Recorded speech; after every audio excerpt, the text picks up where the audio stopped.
belajar ya, seharusnya kita sudah beranjak pada pengadilan agama gitu ya. Tapi ini kelihatannya kita belum bisa beranjak ke pengadilan agama karena kemarin kita masih sampai di dalam kesimpulan. Benar nggak? Ya.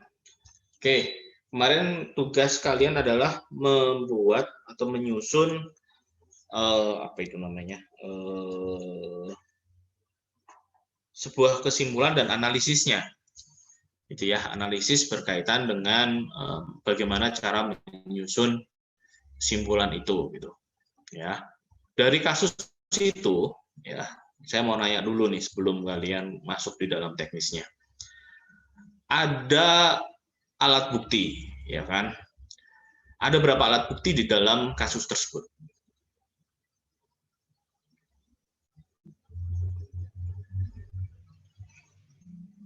Alat bukti itu apa saja sih? Surat, Terus? saksi, baru. Saksi, terus? Kalau ahli. keterangan ahli, Pak.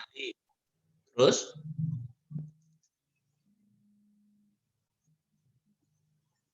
Apa lagi? Nggak tahu kalau di petun pengakuan dari ininya masuk nggak tahu, Pak. Nah kan kemarin sudah diterangin toh? Pasal 100. Kalian kemarin sudah saya terangin mengenai alat bukti itu? Sudah, Pak. Apa aja? Surat atau tulisan, keterangan Terus? ahli, keterangan saksi, pengakuan para pihak, dan pengetahuan hakim. Ya. Dari kasus itu ada berapa alat bukti?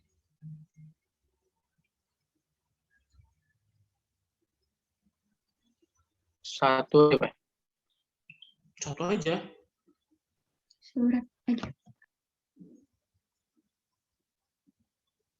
Surat. Oke. Terus? Pengakuan para pihak. Pengakuan para pihak termasuk alat bukti yang mana?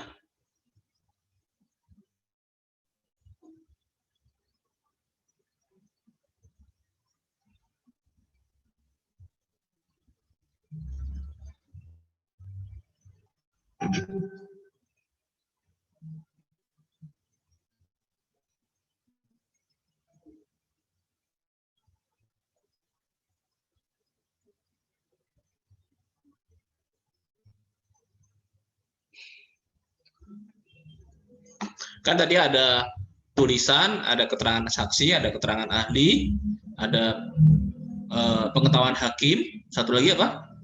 Pengakuan para pihak.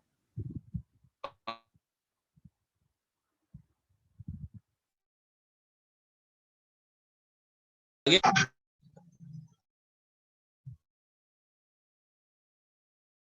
Hakim. Sehingga hakim memutus minimal 2 alat bukti. Sudah memenuhi apa belum? Yaitu pembuktian bebas terbatas, pasal 107. Ya kan? Nah. Oke. Saya mau nanya ke kelompok 1. Ya, silakan kelompok 1 untuk hasilnya diperlihatkan. Kelompok 1 siapa ya kemarin ya? Cades, Pak. Ya, silakan.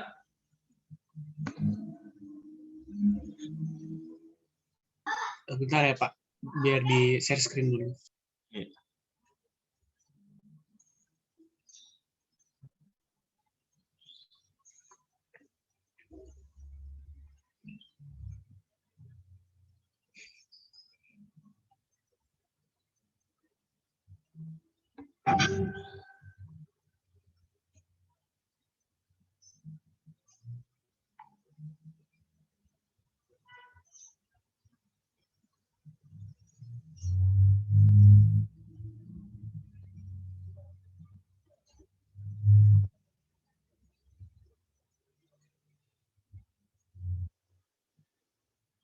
Izin share screen, Pak.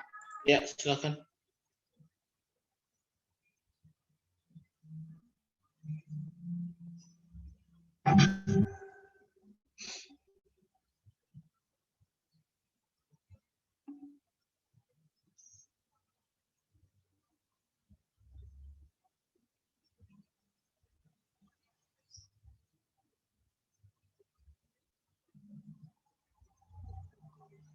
Tadi alat buktinya ya, Pak. Hmm, Eh, ya, dari tolong ke dari kan yang seri ya. Dari tolong ke book. enggak, dari awal dulu aja, dari awal. Oh, dari gugatan dan jawaban. Hmm. Nggak kelihatan lagi. Ini ada gugatan dari penggugat sama jawaban dari tergugat, Pak. Ya, silakan diterangkan biar saya paham. Jadi untuk gugatan oleh penggugat, yang pertama ada menggugat bahwa si tergugat ini menetapkan nilai hutang penggugat meningkat menjadi 267 miliar sekian, yang jelas-jelas salah dan keliru tanpa dasar hukum sama sekali, karena tergugat sama sekali tidak berwenang dan tidak diperkenankan mengubah nilai hutang penggugat yang masuk dalam lembaga tergugat, sebagaimana pasal 8 PMK nomor 93 2010 tanggal 23 April 2010 yang membatasi tugas tergugat hanya untuk melaksanakan segala jenis lelang atas permohonan penjual atau pemilik barang berdasarkan uraian di atas, terbukti secara sah dan meyakinkan tergugat secara nyata serta terang-terangan dan tanpa dasar hukum telah berbuat sewenang-wenang dan atau telah menyalahgunakan wewenangnya dan melampaui wewenangnya. Lalu untuk gugatan kedua, tindakan tergugat dalam menerbitkan keputusan tun negara yang merupakan objek sengketa telah sesuai dengan ketentuan yang diatur dalam pasal 53 ayat 2 nomor A dan B Undang-Undang 9 2004 tentang perubahan atas Undang-Undang nomor 5 1986 tentang peradilan tun yang berbunyi alasan-alasan yang dapat digunakan dalam gugatan sebagaimana dimaksud pada ayat 1 adalah A. Keputusan tun yang digugat itu bertentangan dengan peraturan perundang-undangan yang berlaku. B. Keputusan tun yang digugat itu bertentangan dengan asas-asas umum pemerintahan yang baik. Tergugat menerbitkan keputusan yang sungguh-sungguh merugikan penggugat dan tanpa memperdulikan rasa keadilan bagi penggugat. Dan pada saat ini aset penggugat berupa sebidang tanah seluas 264 meter persegi sesuai SHGB nomor 2590 Pasar Baru atas nama PT Indaudah dan sebidang tanah seluas 147 meter persegi sesuai SHGB nomor 2591 Pasar Baru atas nama PT Indaudah terancam untuk dilelang. Agak turun sedikit.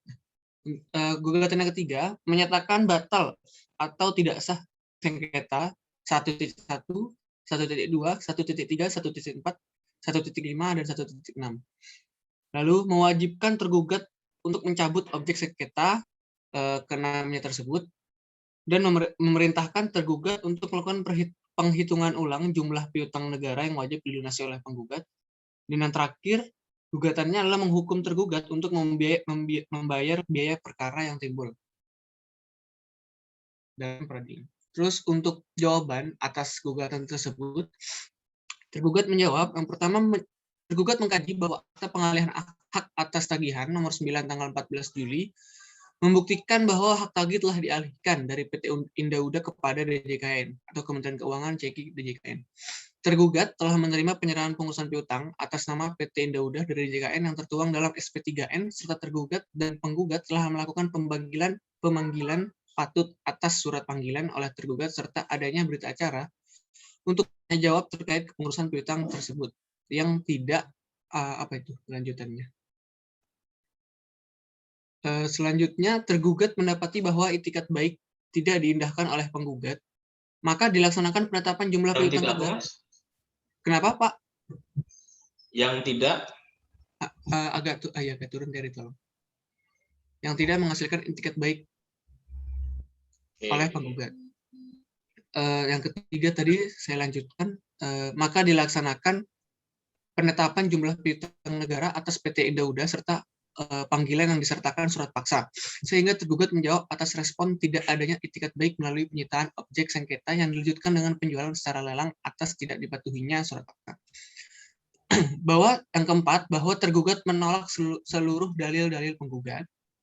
Lalu, bahwa objek sengketa bukan merupakan objek gugatan TUN yang didasarkan pada pasal angka 1, pada pasal 1 angka 9 UU 51 2009, bahwa yang dimaksud dengan keputusan TUN harus memenuhi unsur konkret, individual, dan final yang memiliki akibat hukum bagi penggugat, sedangkan SPPBS bukan ditujukan kepada penggugat. Selain itu, dengan diterbitkannya SPPBS Akuo belum bersifat final dan belum menimbulkan akibat hukum apapun bagi penggugat. Yang keenam, bahwa berdasarkan UU 49 tahun 1960 tentang tentang PUPN, Junto PMK nomor 128 2007 tentang pengurusan negara, PUPN CKKPKNL Jakarta 4 berwenang melakukan dalam rangka pengurusan piutang negara. Yang ketujuh, bahwa berdasarkan jurisprudensi MA nomor 1205 KSIP 1971 yang menyatakan bahwa terhadap perkara pengurusan piutang negara yang telah terlebih dahulu diperiksa oleh PUPN daripada pengadilan negeri, maka pengadilan tidak berwenang memeriksa. Yang kedelapan, eksepsi gugatan kedaluarsa atau lewat waktu berdasarkan pasal 55 Undang-Undang Nomor 5 Tahun 1986 menyatakan bahwa gugatan dapat diajukan hanya dalam tenggang waktu 90 hari terhitung sejak saat diterimanya atau diumumkannya keputusan badan atau pejabat atau usaha negara. Lalu, menerima eksepsi tergugat menyatakan tidak berwenangnya memeriksa dan memutus gugatan ini. Menolak dalil gugatan penggugat atau setidaknya tidak menerima gugatan penggugat. Menolak gugatan penggugat untuk seluruhnya serta menghukum penggugat untuk membayar biaya perkara. Oke, ini adalah petitumnya ya. Terus selanjutnya, replik dupliknya ada nggak?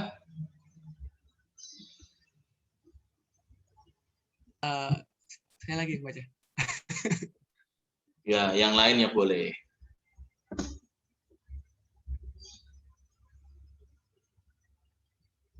Selanjutnya akan dibacakan oleh Roel.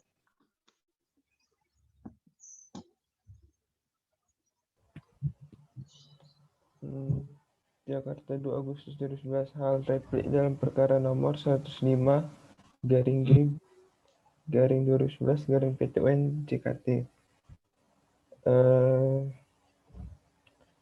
Dengan hormat untuk dan atas nama serta guna kepentingan hukum PT Indaudas selaku penggugat kesemuanya ini hendak menyampaikan replik sehubungan dengan jawaban gugatan sebagaimana yang telah disampaikan oleh tergugat tertanggal 19 Juli 2011 sebagai berikut. Dalam eksepsi yang pertama, bahwa penggugat dengan tegas menolak dalil-dalil tergugat yang tidak memiliki dasar sama sekali. 2. Bahwa ternyata tergugat tidak cermat dalam mempelajari isi dan maksud gugatan penggugat sehingga telah salah dalam perkara ini. 3. Bahwa penggugat dengan tegas menolak seluruh eksepsi tergugat. Dalam pokok perkara, 1. Bahwa penggugat tetap pada gugatannya. Yang kedua, bahwa penggugat dengan tegas menolak dalil-dalil tergugat yang diajukan dalam jawaban tertulis, kecuali hal-hal yang diakui secara tegas oleh penggugat. 3. Bahwa tindakan tergugat dalam menerbitkan objek sengketa 11 sampai dengan 16 tidak memperhatikan asas-asas umum pemerintahan yang baik, yaitu asas keadilan dan kewajiban.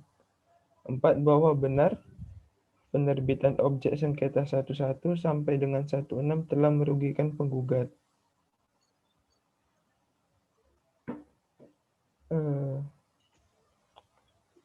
Ke kanan dikit dar yang duplik. Penundaan penangguhan. Penundaan penangguhan menyatakan penangguhan pelaksanaan objek sengketa angka 11 sampai dengan 16 yang berupa 11 surat keputusan Ketua Panitia Urusan Piutang Negara dengan nomor PCPN 292-PUPNC 1004-2010 tertanggal 26 Agustus 2010. Lalu 12 surat paksa Ketua Panitia Urusan Piutang Negara nomor SP 710-PUPNC 10-2010 tertanggal 20 Desember 2010. 13 berita acara pemberitahuan surat paksa tertanggal 23 Desember 2010. 14 surat perintah penyitaan Ketua Panitia Urusan Piutang Negara nomor SPS 01-PUPNC 1004-2011 tertanggal 17 Januari 2011. 15 berita acara penyitaan nomor BAP 01A-WKN 07-KNL 04-2011 dan nomor BAP 01B-PKN 07-KNL 04-2011. Keduanya tertanggal 21 Februari 2011. 16 surat perintah penjualan barang sitaan nomor SPPBS 04-PUPNC 1004-2011 tertanggal 14 Maret 2011. Dalam pokok perkara 1 mengabulkan gugatan penggugat untuk seluruhnya. 2 menyatakan batal atau tidak sah objek sengketa 11 sampai dengan 16. 3 memerintahkan tergugat untuk mencabut objek perkara 11 sampai dengan 16. 4 menghukum tergugat untuk membayar ongkos perkara. Oke, terus dupliknya? Dupliknya untuk dan atas nama penggugat dengan ini mengajukan duplik atas replik tergugat yang telah diuraikan tertanggal 9 Agustus 2011 sebagai berikut. Dalam eksepsi, bahwa tergugat dengan tegas menolak dalil-dalil penggugat. 2. Bahwa dalam penerbitan surat keputusan Panitia Urusan Piutang Negara nomor PJP 292-PUPNC 1004-2010 tertanggal 26 Agustus 2010 tentang penetapan jumlah piutang negara atas nama PT Indauda. Tergugat telah memperhatikan asas-asas pemerintahan yang baik, yakni asas kecermatan. 3. Bahwa jangka waktu pengajuan gugatan penggugat sangat tidak berdasar sama sekali karena tidak sesuai dengan fakta hukum. Oleh karena itu, maka apa yang dijadikan dasar penggugat bahwa gugatan yang diajukan masih dalam waktu tenggang 90 hari adalah tidak benar dan tidak berdasar. Oleh karena itu, gugatan penggugat haruslah dinyatakan tidak dapat diterima. Dalam pokok perkara, 1. Bahwa tergugat menolak seluruh dalil-dalil replik penggugat. 2. Bahwa tergugat dalam menerbitkan objek gugatan 11 sampai dengan 16 tidak bertentangan dengan peraturan perundang-undangan yang berlaku dan tidak bertentangan dengan asas-asas pemerintahan yang baik. 3. Bahwa dalam proses penerbitan objek sengketa 11 sampai dengan 16 telah sesuai dengan prosedur peraturan perundang-undangan yang berlaku serta telah dilaksanakan secara prosedur sebagaimana diatur dalam Undang-Undang Nomor 49 PRP tahun 1960 tentang Panitia Urusan Piutang Negara JUPMK nomor 126/PMK 06/2007 tentang pengurusan piutang negara.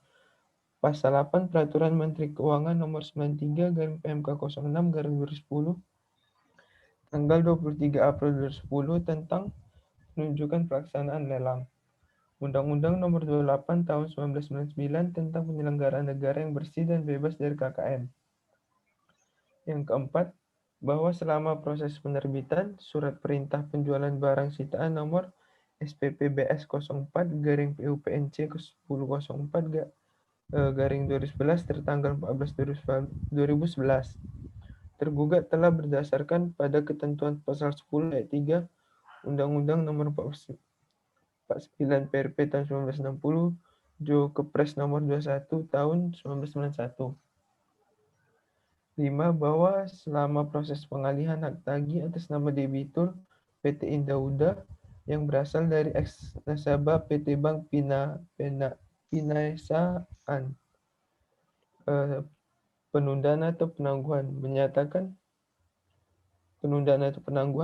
agar pelaksanaan objek sengketa angka 11 sampai dengan 16. Dalam pokok perkara, 1. Menolak gugatan penggugat untuk seluruhnya. 2. Menyatakan objek sengketa angka 116 yang dikeluarkan oleh tergugat sah. 3. Menghukum penggugat untuk membayar biaya perkara. Oke. Selanjutnya ini adalah premis mayornya. Nah, sekarang kita masuk premis minornya. Itu di situ ada T1, akta pengalihan hak atau cesi. Ya kan? Ini untuk membuktikan apa T1 ini?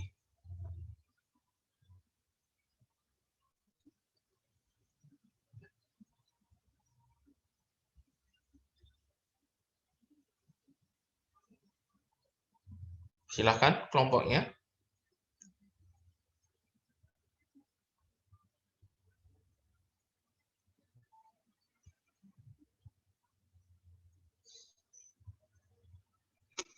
Coba saya lihat sebelah kanan tuh, ada T1 sampai T berapa itu?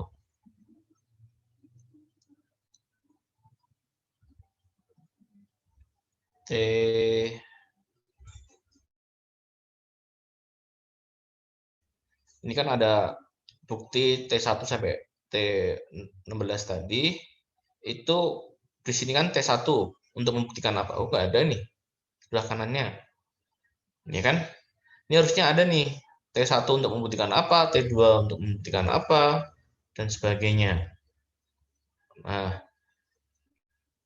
terus ada namanya jurisprudensi Mahkamah Agung. Itu masuk nggak dalam bukti?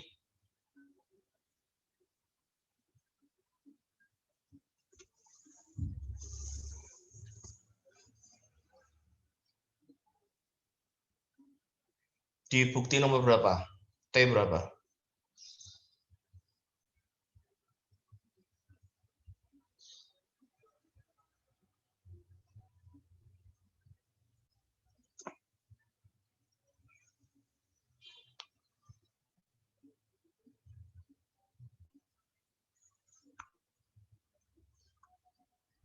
Nggak ada, Pak. Tidak ada di bukti tergugat, Pak. Adanya di? Mungkin silap, Pak. Nggak masuk. Nah, ini harusnya masuk di dalam daftar bukti tergugat untuk menguatkan. Oleh karena itu, kenapa kok nggak masuk, gitu ya? Ini yang menyebabkan di tingkat pertama kalah. Gitu ya. Seharusnya masuk tuh. Ya, yang menyatakan bahwa Pengadilan Tata Usaha Negara tidak berwenang. Itu. Yang kaitannya berkaitan dengan hukum perdata, kayaknya kompetensi absolut, gitu ya. Oke. Kemudian masuk di dalam selanjutnya kesimpulan. Nah, kesimpulan ini kemarin sudah saya kasih poin-poinnya, ya. Eksepsi poinnya apa saja? Ada beberapa kan kemarin. Terus pokok perkara ada poin berapa aja terkait dengan alasan-alasan sehingga sampai dengan petitumnya. Nah, ini silahkan dijelaskan untuk kesimpulan tergugatnya. Siapa yang mau menerangkan?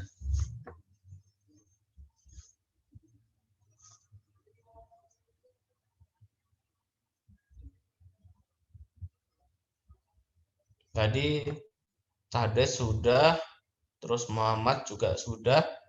Silakan, selanjutnya siapa? Silakan tunjuk aja nih. Juan, Pak. Oke. Silakan. Ya, izin, Pak. Jadi kesimpulan tergugat perkara TUN nomor 105G/G/2011 Petun Jakarta. Pengadilan Negeri Jakarta antara PT Indauda sebagai penggugat dan Ketua PUPN Jakarta sebagai tergugat. Perihal kesimpulan tergugat Ketua PUPN Cabang DKI, Jakarta berkedudukan di Jalan Perapatan nomor 10 Jakarta Pusat. Dalam hal ini diwakili oleh Aminah, jabatan Ketua PUPN Cabang DKI Jakarta, beralamat di Jalan Perapatan nomor 10 Jakarta Pusat. Selanjutnya memberi kuasa dengan hak substitusi kepada 1. Marco Homsi Tompul SH, jabatan Kepala Bagian Hukum dan Informasi Kanwil 7 DJKN Jakarta. 2. Agung Budi Setiaji SH, jabatan Kepala KNL Jakarta 4. 3. Dewi Rahayu SH, jabatan Kepala Seksi Bantuan Hukum Kanwil 7 JKN Jakarta. 4. Jati Wiryawan SH, jabatan Kepala Seksi Hukum dan Informasi KPKNL Jakarta. 5. Mustika Retno Wardani SH, pelaksana pada Seksi Hukum dan Informasi KPKNL Jakarta 4. 6. Warda Kurniawati SH, pelaksana pada Seksi Hukum dan Informasi KPKNL Jakarta 4. Dan 7. Yang terakhir, Apit Rina Wahidah SH, pelaksana pada Seksi Bantuan Hukum Kanwil 7 DJKN Jakarta. Tanggapan atas bukti penggugat. 1. Bahwa berdasarkan bukti nomor 1 tergugat menunjukkan bahwa dalil-dalil yang menguatkan bahwa eksekusi atas objek sengketa oleh penggugat adalah tidak mendasar dan tidak berdasarkan fakta yang tertuang dalam surat pengalihan. 2. Bahwa berdasarkan sesuai dengan bukti tergugat, pelaksanaan atas objek sengketa telah memperhatikan asas-asas pemerintahan yang baik, yakni asas kecermatan dan kewajaran. Di mana dalam ini tidak berdasarkan fakta tertuang dalam surat pengalihan. Ini dibuktikan dengan T berapa?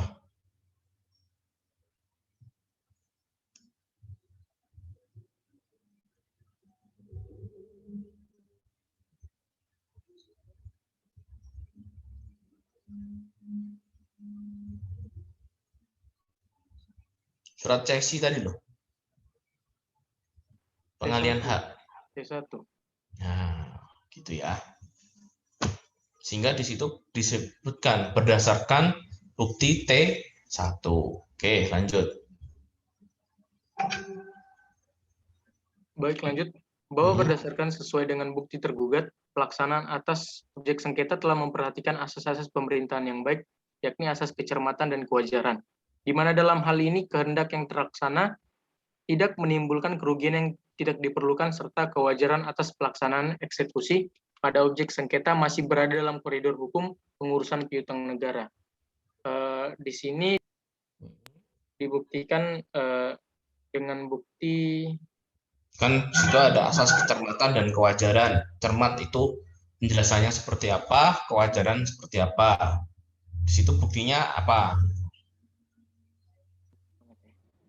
Balik ke bukti ya.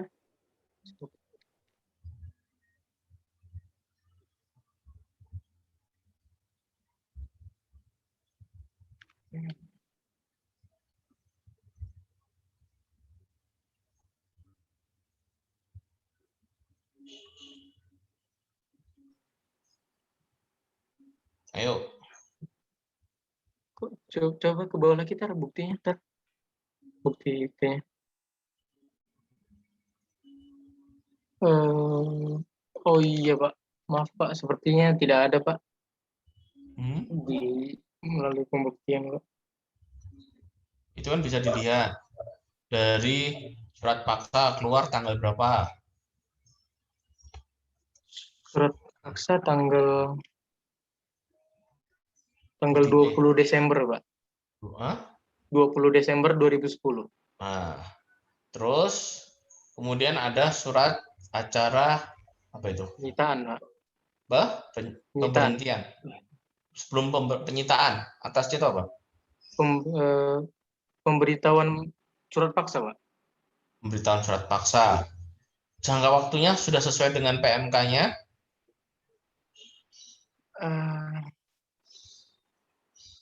Itu kan ada PMK tuh.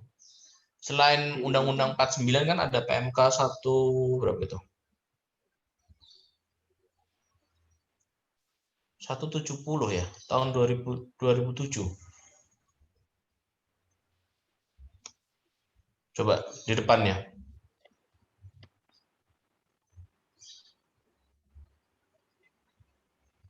Satu 28 tahun 2007 nih loh. Poin ke-6. Nah, prosesnya sudah sesuai dengan PMK ini apa belum? Intinya itu.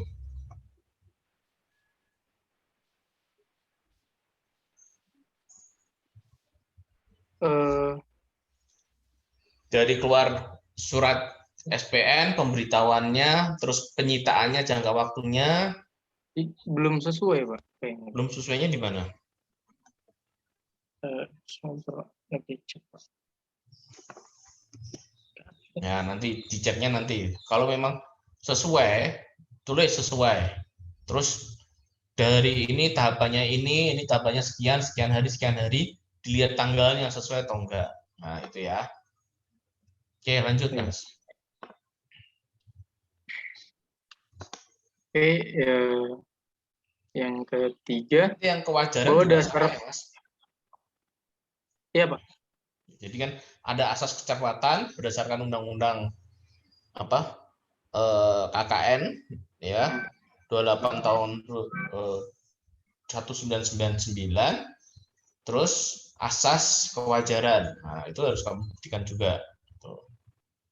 Terus kemudian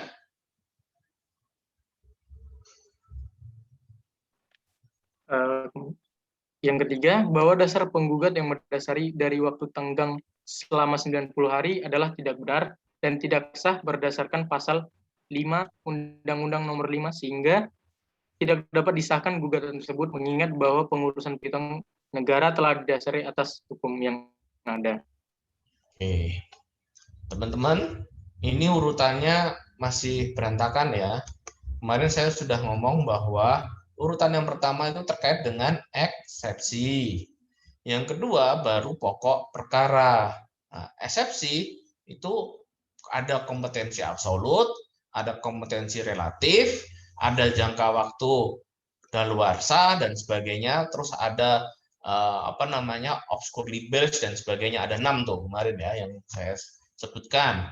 Terkait dengan pokok perkara ada 2 alasan, yaitu alasan gugatan tidak sesuai dengan peraturan perundang-undangan, maka itu harus dibuktikan yang mana yang sesuai, gitu ya, bahwa ini sudah sesuai, ini tahapannya sudah sesuai dengan PMK tahun 2007 ya, berapa tadi PMK-nya ya. Kemudian ya, yang poin kedua ini masuk di dalam pokok perkara yang kedua berkaitan dengan alasan yang kedua yang bertentangan dengan asas-asas umum pemerintahan yang baik, gitu ya. Ini kalau saya lihat masih belum sistematis, gitu ya. Oke, ada lagi Mas tambahan Mas? Tidak ada Pak, udah ini sampai sini saja Pak. Oke, kelompok yang satunya coba saya mau lihat.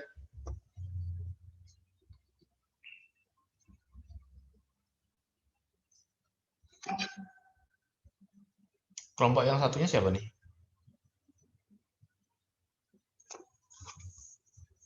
Kemarin dibagi 2 kelompok ya, kalau nggak salah. Nggak dibagi kelompok. Oke, kelompok yang lama Pak. Kelompok yang lama itu berapa? 5 kelompok. Satu. Hah? Ada 5 kelompok, Pak. Oh iya, ada 5 kelompok. Ya, coba kelompok yang lain.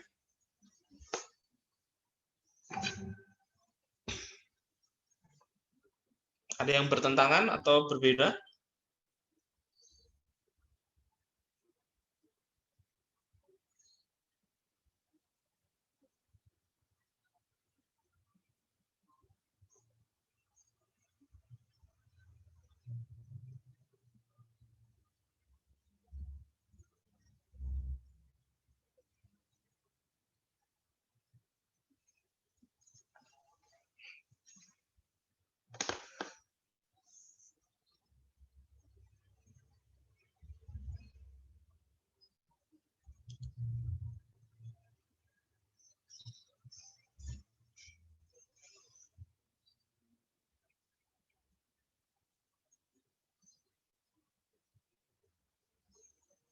Ada nggak?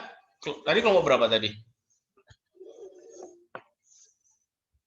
Yang tadi? Kelompok 1. Kelompok 1. Kelompok 1. Sekarang kelompok 2.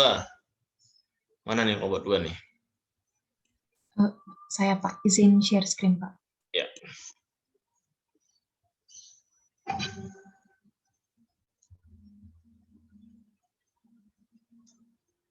Apakah sudah terlihat Pak? Belum.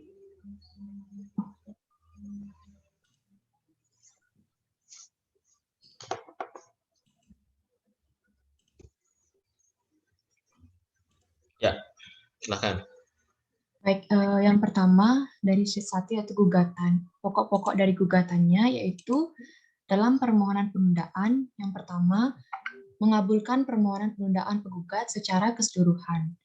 Lalu yang kedua, memerintahkan tergugat untuk melakukan penangguhan pelaksanaan objek sengketa angka 1.1 sampai dengan 1.6. Langsung ke dimana- pembuktian aja, Mbak.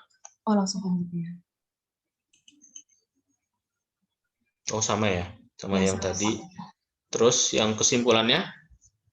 Kalau kesimpulannya, pemeriksaan ya, langsung aja Pak ya. Baik, yang pertama itu berdasarkan bukti P1 yang diajukan oleh penggugat berupa surat keputusan Panitia Urusan Piutang Negara nomor PJP 292/PUPNC 0.04/2010 tertanggal 26 Agustus 2010 tentang penetapan jumlah piutang negara atas nama PT. Ini terkait dengan pokok perkara. Yang eksepsinya ada nggak? Ya, eksepsinya yang ini Pak, yang berkaitan dengan tenggang waktu 90 hari. Oke. Ini Yang harusnya masuk di atas. Oh, di Ini atas. harusnya masuk ke atas terkait dengan eksepsi, kompetensi absolut, dan sebagainya itu masuk di atas. Baru pokok perkara, baru petitumnya. Oh, Gitu baik, ya. Pak. Ya. Oke, kelompok 3. Izin stop share, Pak.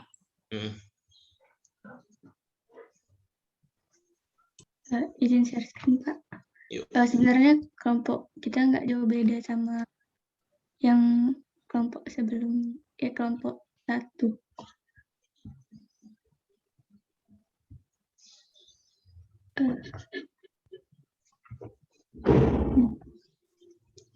Bahwa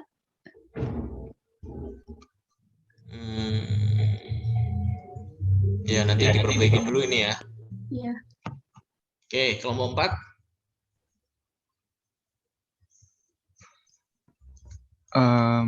Izin Pak, punya kami bentuknya masih berantakan juga kayak kelompok 2 tadi Pak. Seperti ini. Masih belum itu urut yang tadi dari eksepsi dulu baru ke petitum dan seterusnya itu Pak. Oke, kelompok 5.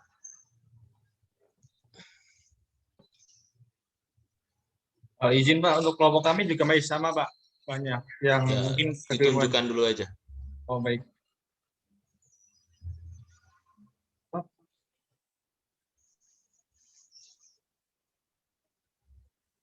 Ini juga masih dalam bentuk Word, Pak.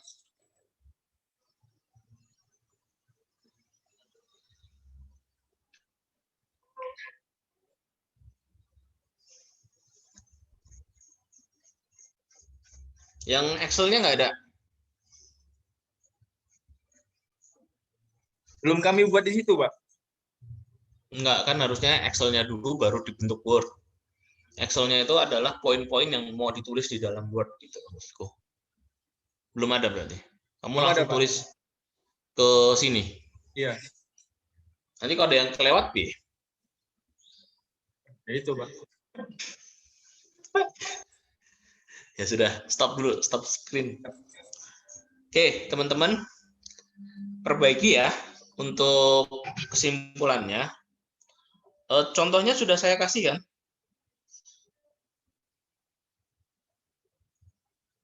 Sudah, Pak. Sudah, Pak.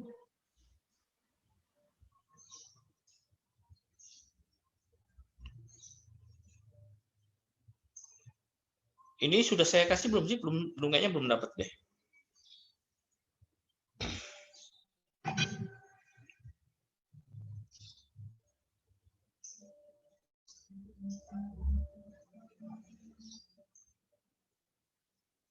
Sudah terima? Sudah, Pak. Sudah ya. Coba kalian cari kesimpulan.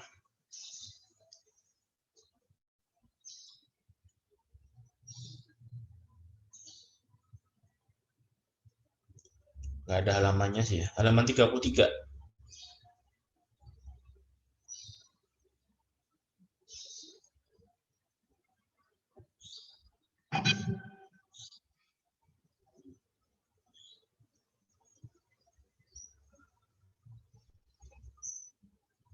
Sudah ketemu kalian halaman 33? Sudah, Pak. Nah, untuk dan atas nama tergugat melalui surat ini mengajukan kesimpulan akhir sebagai berikut. Poin pertama, eksepsi. Nah, poin A, bla bla bla bla terkait dengan kompetensi absolut. B, kompetensi relatif. C, tenggang waktu 90 hari. D, mengenai kewenangan keputusan masuk dalam kewenangan TUN atau enggak, maksudnya termasuk kategori keputusan TUN atau tidak, ya kan, obscurely bells, ya, atau gugatan itu kabur, nah, dan sebagainya. Itu ada 6 poin di situ. Lalu B, pokok perkara. Nah, pokok perkara dibagi 2, yaitu A, bertentangan dengan peraturan undang-undangan, jadi tidak bertentangan bahasanya, gitu ya. Yang kedua, tidak bertentangan dengan asas-asas umum pemerintahan yang baik. Nah, berdasarkan alasan-alasan tersebut di atas, maka tergugat ya mengajukan permohonan kepada Ketua Pengadilan Tata Usaha Negara yang yang studi kiranya berkenan memutuskan. Nah, ini baru petitumnya. Petitum adalah permintaannya terkait dengan A, B, ya, A mengenai eksepsi, mohon dikabulkan, kan, terkait penundaan pelaksanaan keputusan TUN ditolak, kan gitu harusnya. Jadi di situ runtut, di atas ada, di bawahnya juga ada. Kamu dalilnya apa, di atasnya, di bawahnya kamu minta apa, gitu. Ya kayak kalian kalau merengek ke orang tua minta dibuat apa, diminta uang jajan lah. Tahu kan maksud saya? Bu, saya ini udah lama ini nggak dapat uang jajan, gitu.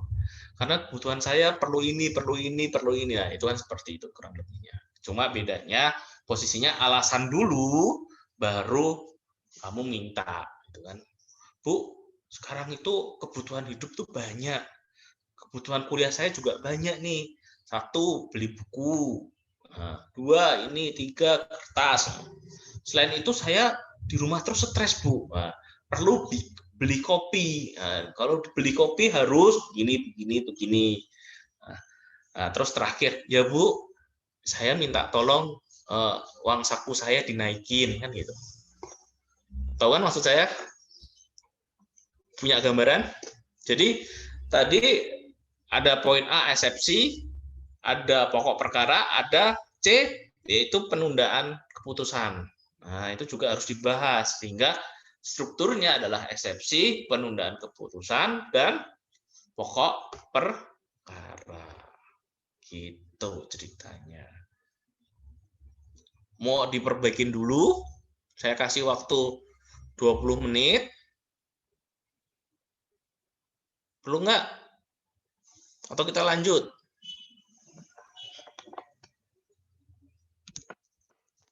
Ayo, silakan. Saya demokrasi ini.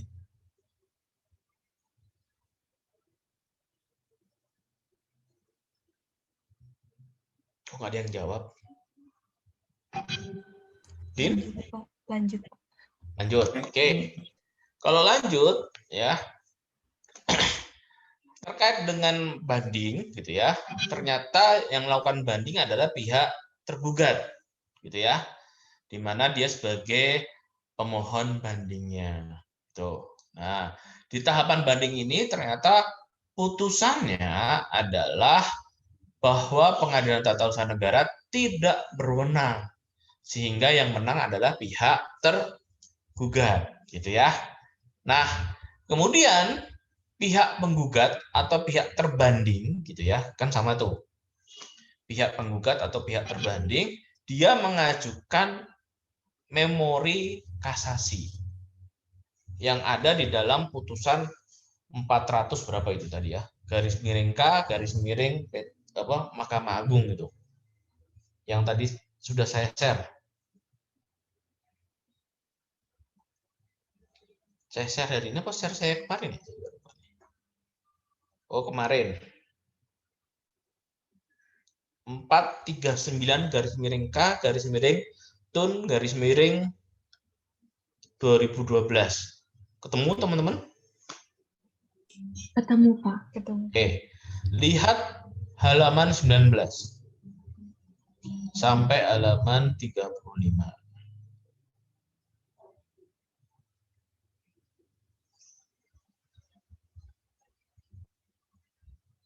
Sudah?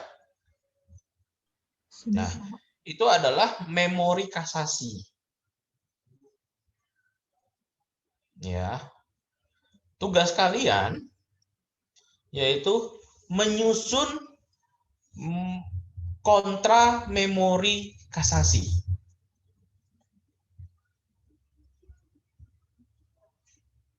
Yang intinya adalah membantah dalil-dalil yang ada di dalam memori kasasi.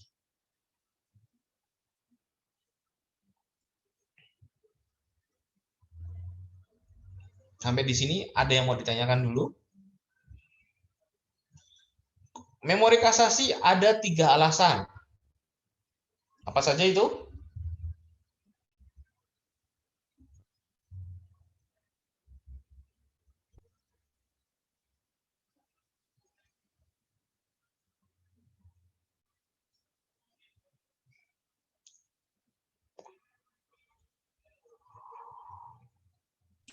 Tidak berwenang atau melampaui batas wewenang, Terus? salah menerapkan atau melanggar hukum yang berlaku, serta Terus? lalai memenuhi syarat-syarat yang diwajibkan oleh peraturan perundang-undangan yang mengancam kelalaian itu dengan batalnya putusan yang bersangkutan. Ya, itu ya. Jadi ada 3 alasan itu harus ketiga alasan itu dibantah. Jelas sampai di sini?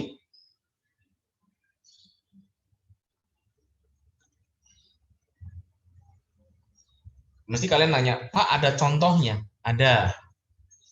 Gitu ya. Contohnya ada di file yang tadi saya kirim. Paling belakang. Ketemu?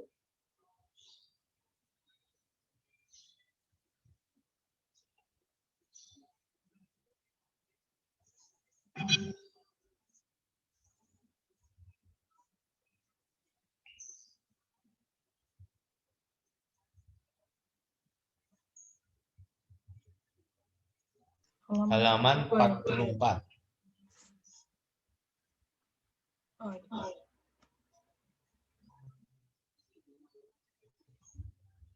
Ketemu? Ketemu ya. Oke.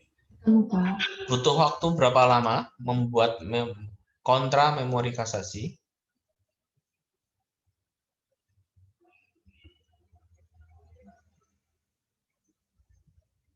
40 menit ya. Oke? Setuju? Nanti kalau kurang, nanti minta tambahan.